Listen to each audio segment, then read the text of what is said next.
Hi, I'm Michelle Scarlett, and this is the True Health Podcast. Today's episode is one I could deliver two very different ways. I could deliver it logically or vulnerably. And honestly, it deserves both.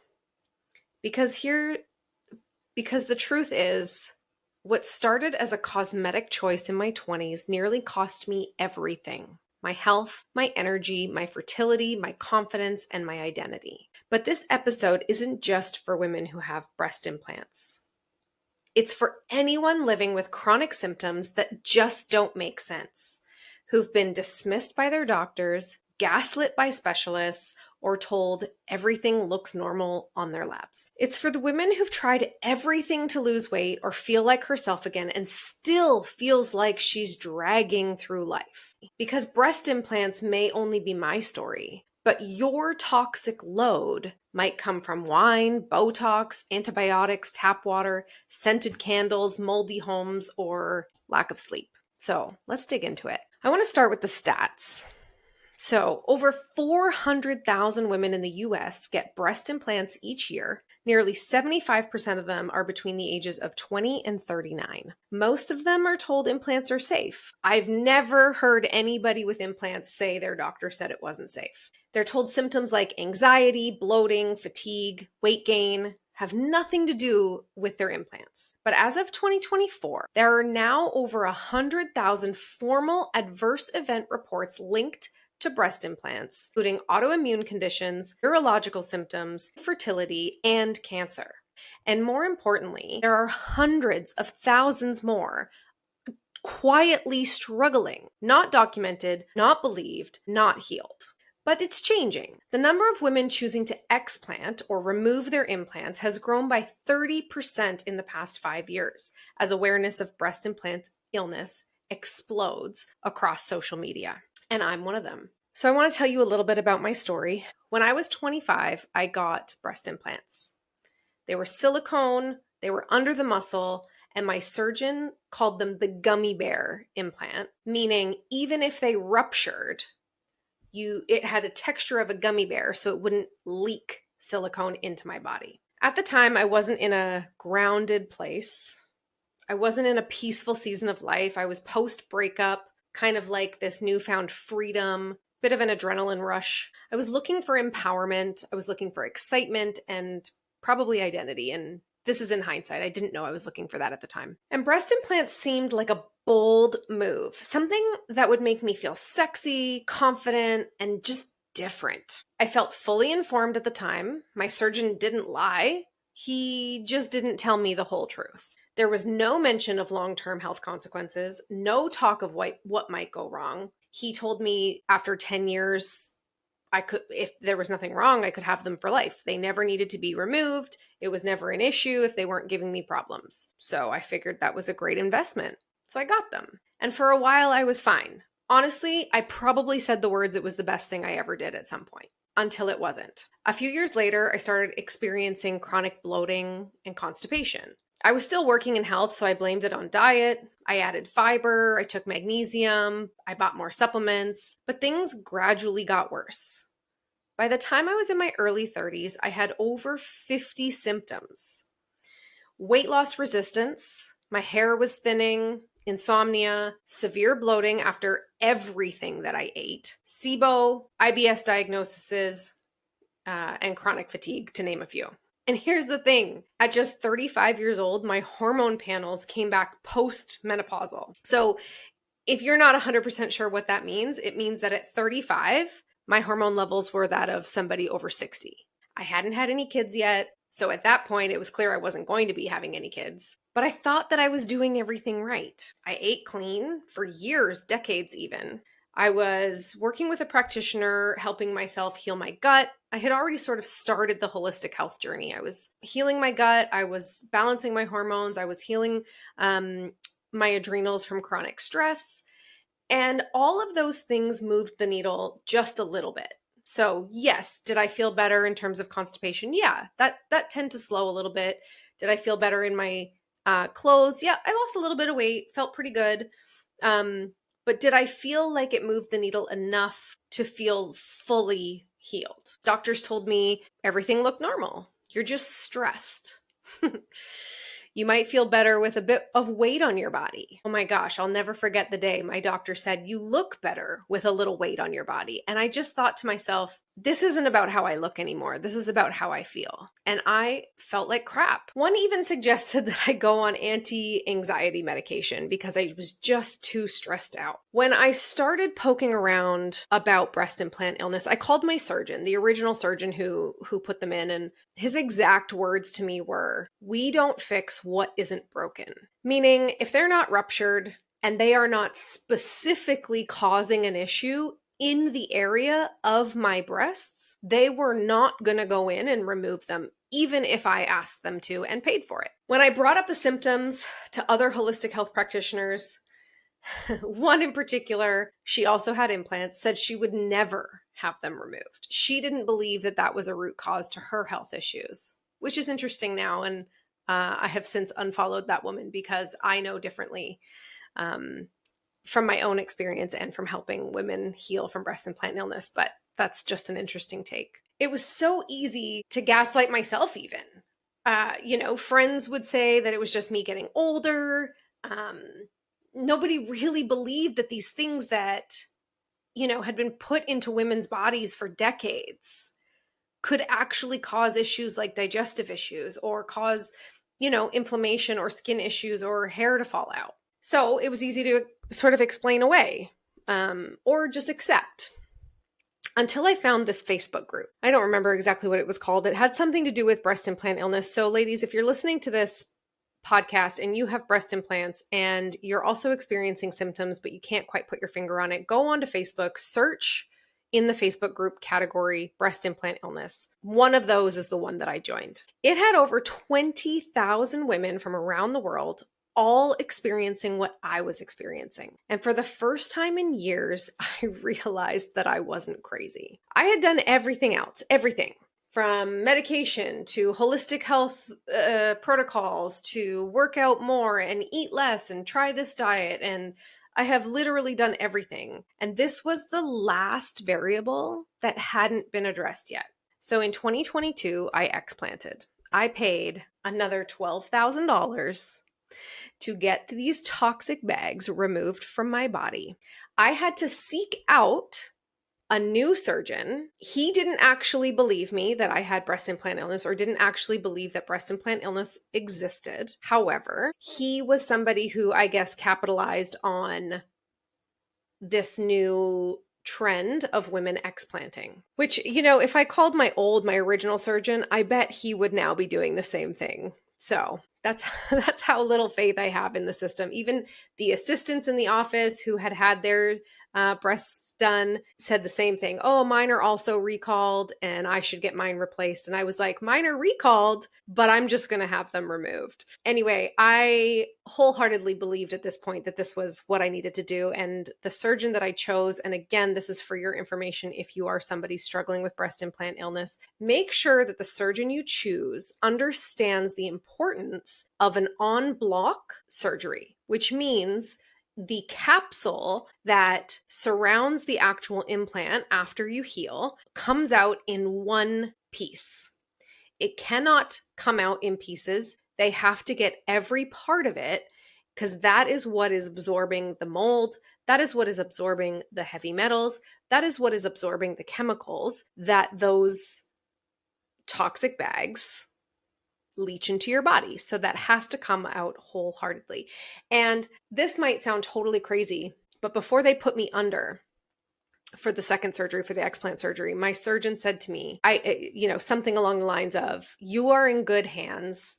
I did a stint in medical school, cardiothoracic surgery. So if I puncture your lung mid-surgery, I'll know how to fix it. And then they put me under. I mean, at that point, I had no choice. Like I was, it was just, that sounds so wild to me. But anyway, the point is the surgery is risky. And if that capsule does actually adhere to your rib cage, They do have to scrape it from your ribs, and I'm sorry if that's explicit, but it needs to happen. If you do not take out the entire capsule, you can still be experiencing the same symptoms. So that is why it is important, and that is why I got that explicit with you. Make sure that you are going to a surgeon who has experience doing en bloc type surgery for breast implant, or breast explant rather. So in 2022, I explanted. My recovery was easy. It was easier than when I had them in. Not that it was hard either way, but it was easy. I finally started to feel like I was healing. Within days, my husband looked at me and said, "You look more vibrant than I have ever seen you in the 10 years we had known each other."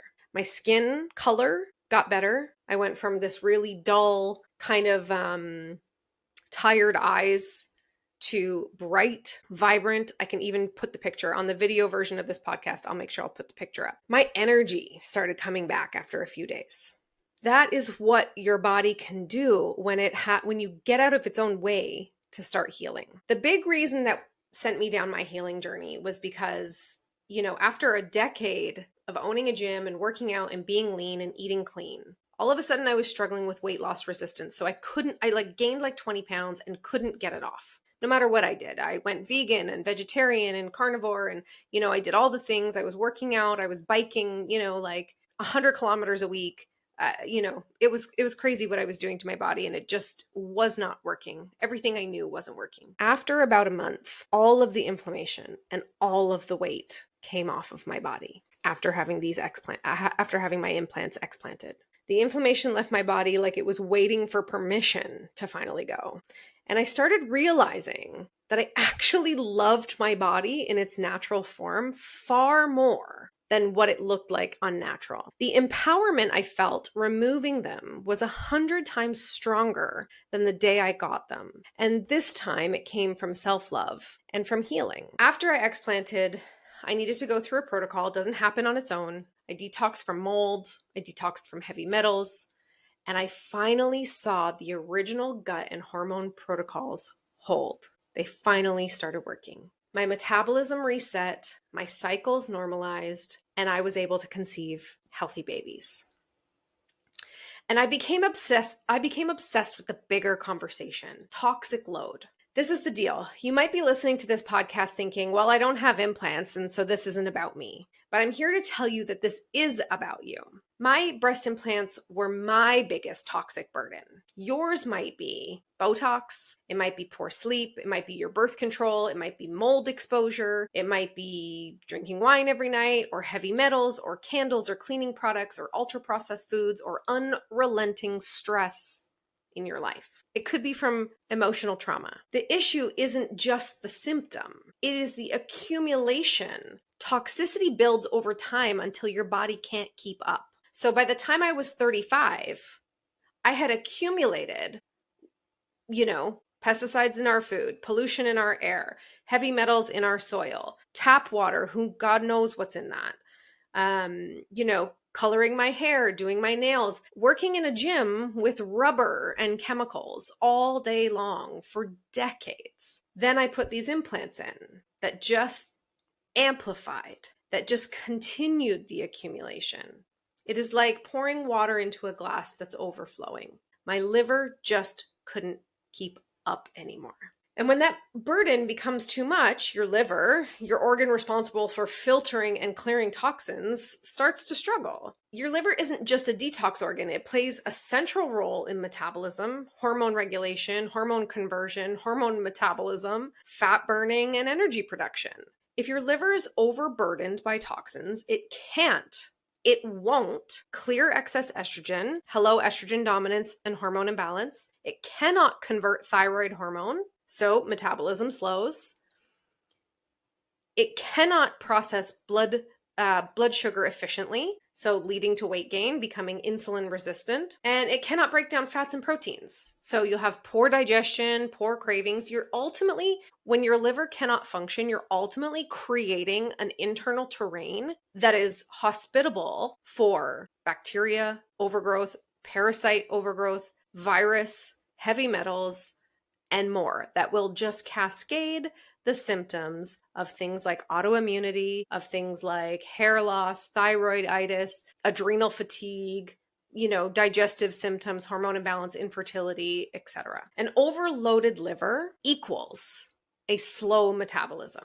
So if you're doing all the right things, you're eating well, moving your body, taking your supplements, but you're still gaining weight, feeling tired, or feeling like you are always stuck in a plateau, if the only symptom you have is weight loss resistance, maybe we're just a little disconnected from our body and we can work on that. If the only symptom you have is weight loss resistance, I highly urge you to look at your toxic load. I highly urge you to reach out and talk to me about things that might be affecting it, because it is about accumulation. At 25, I felt fantastic with these implants. 10 years later, I had over 50 symptoms. Imagine if I had left them in for another 10 years or another 10 years. It is not just about the implant, it is about the accumulation. And that's why in your 40s, we often see this idea that your metabolism has slowed because your toxic load has just accumulated to the point where it's overflowing and things are slowing down because of that, not because you're 40 plus. So you don't need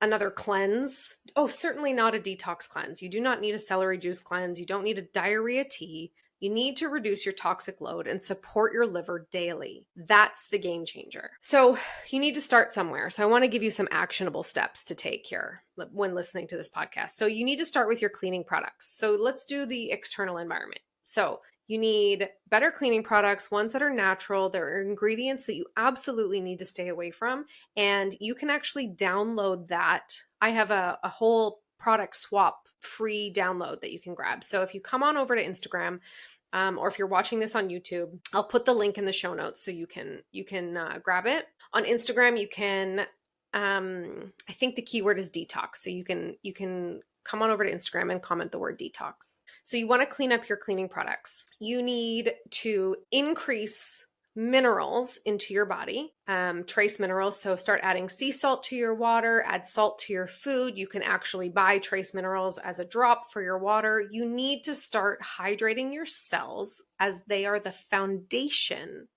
of helping your body heal. Okay.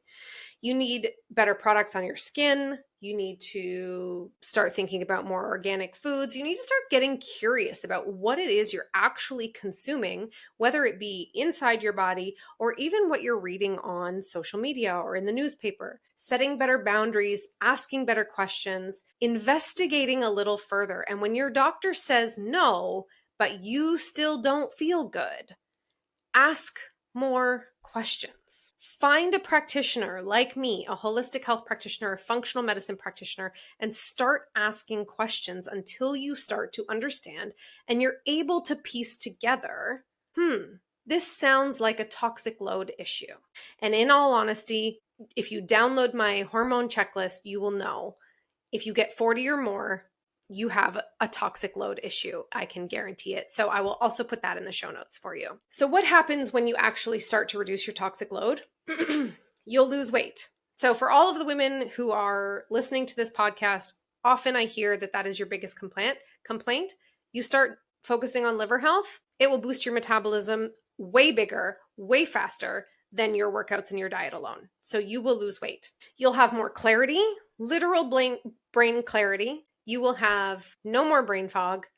You will increase your vitality, which ultimately increases your confidence and just like feeling like yourself again, especially for those of you in perimenopause and menopause where you feel like your brain just doesn't work the same way it used to.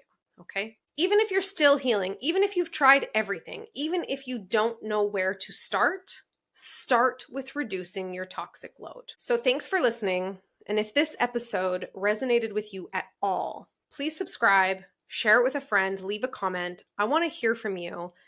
Ask me all of the questions and I will guide you in the right direction. Thanks, guys.